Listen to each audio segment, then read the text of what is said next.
कल्पना करा, एक असा भक्त ज्याने संपूर्ण संसार सोडून गुरुसेवेसाठी जीवन अर्पण केले, पण एका लहानशा अपमानामुळे त्याच्या आयुष्याला असे वळण लागले की स्वतः गुरुही त्याला वाचवू शकले नाहीत.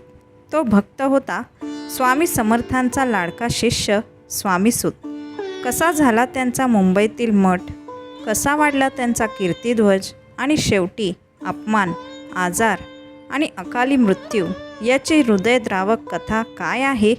चला जाणून घेऊया श्री स्वामी चरित्र सारामृत अध्याय 17 मधील अद्भुत कथा. मागील अध्यायात आपण पाहिले की स्वामीसूत मुंबई शहरात आले आणि त्यांनी तिथे श्री स्वामी समर्थांचा मठ स्थापन केला. त्यांनी संसार पूर्णपणे सोडला होता. मनातील काम, क्रोध, लोभ, मोह, मद, मत्सर हे 6 विकार त्यांनी जिंकले होते.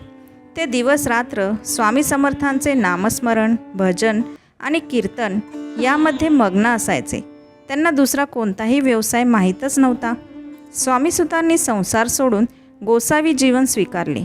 हे पाहून काही लोक त्यांची चेष्टा आणि निंदा करू लागले, पण स्वामीसुतांना त्याचा काहीच फरक पडत नव्हता. त्यांच्या मनात पूर्ण वैराग्य आणि स्वामीभक्ती होती. स्वामीसुतांची आई काकूबाई होती. तिला जेव्हा कळले की तिचा मुलगा संसार सोडून साधू झाला आहे, तेव्हा तिला खूप दुःख झाले. ती रडत रडत मुंबईला मुलाला भेटायला आली. स्वतःचा मुलगा साधू झालेला पाहून काकूबाई जोरात रडू लागल्या. त्या छाती बडवत जमिनीवर पडून विलाप करू लागल्या.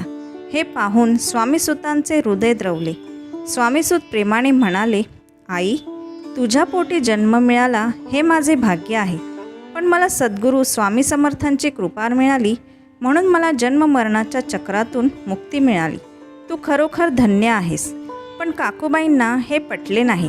त्यांना वाटले माझ्या मुलाला भूतबाधा झाली आहे किंवा कोणीतरी करणी केली आहे. त्यामुळे त्यांनी एका प्रसिद्ध व्यक्तीकडे जाण्याचा विचार केला. त्या काळात एक प्रसिद्ध व्यक्ती होते, यशवंतराव भोसेकर, ज्यांना लोक देव मामलेदार म्हणायचे.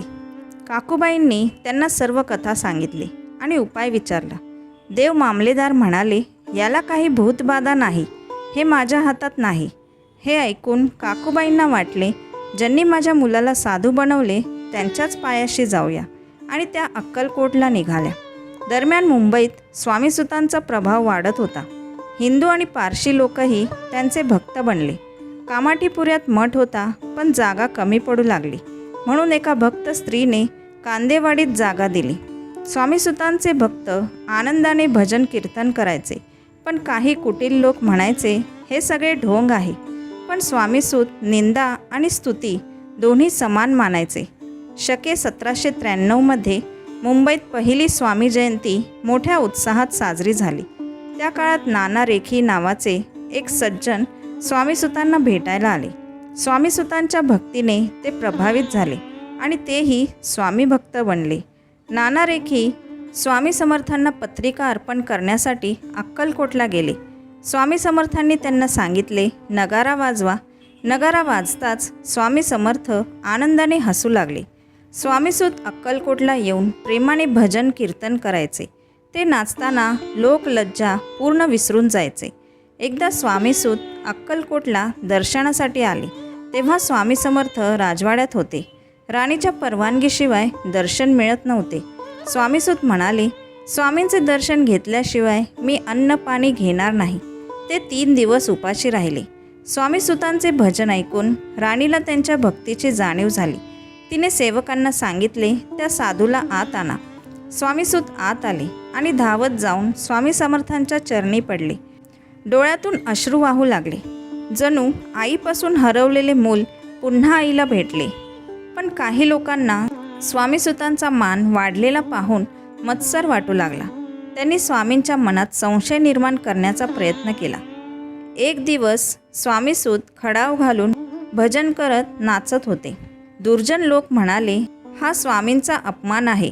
स्वामी समर्थांनी सांगितले, खडाव काढून मग नाच. काही लोकांनी जबरदस्तीने स्वामीसुतांचे खडाव काढले. हा प्रसंग स्वामीसुतांना खूप अपमानास्पद वाटला. मनात मोठे दुःख घेऊन स्वामीसूत अक्कलकोट सोडून मुंबईला निघून गेले. आणि त्यांनी पुन्हा कधीही अक्कलकोटला पाऊल ठेवले नाही. त्या अपमानामुळे स्वामीसूत खूप दुःखी झाले. हळूहळू त्यांची तब्येत खालावली आणि ते आजारी पडले. स्वामी समर्थांनी त्यांना परत आणण्यासाठी अनेक सेवक पाठवले, पण स्वामीसूत परत आले नाहीत. शेवटी श्रावण शुद्ध प्रतिपदा या दिवशी स्वामीसूतांनी देह ठेवला. त्या दिवशी अक्कलकोटमध्ये स्वामी समर्थ खूप दुःखी झाले. ते स्नान करूनही गंध लावत नव्हते, भोजनही घेत नव्हते आणि रडत होते. थोड्याच वेळात मुंबईहून तार आली, स्वामीसूतांचा मृत्यू झाला आहे. काकूबाईंना जेव्हा ही बातमी कळली तेव्हा त्या दुःखाने कोसळल्या. त्यांनी स्वामी समर्थांना विचारले, माझा मुलगा भक्त होता, मग त्याला अकाली मृत्यू का आला? स्वामी समर्थ म्हणाले, त्याने आमची आज्ञा मोडली म्हणून काळाला संधी मिळाली. स्वामी समर्थ म्हणाले, स्वामीसूतांनी एकनिष्ठ भक्ती केली म्हणून त्यांचा जन्म सफल झाला. त्यांना परमपद प्राप्त झाले. त्यांची कीर्ती आजही अमर आहे. पुढील अध्यायात स्वामीसूतांच्या गादीवर कोण बसले ही कथा सांगितली आहे. पुढील अध्याय ऐकण्यासाठी चॅनेलला सबस्क्राईब करा. तोपर्यंत श्री स्वामी समर्थ, जय जय स्वामी समर्थ. श्री स्वामी समर्थ, जय जय स्वामी समर्थ. श्री स्वामी समर्थ, जय जय स्वामी समर्थ.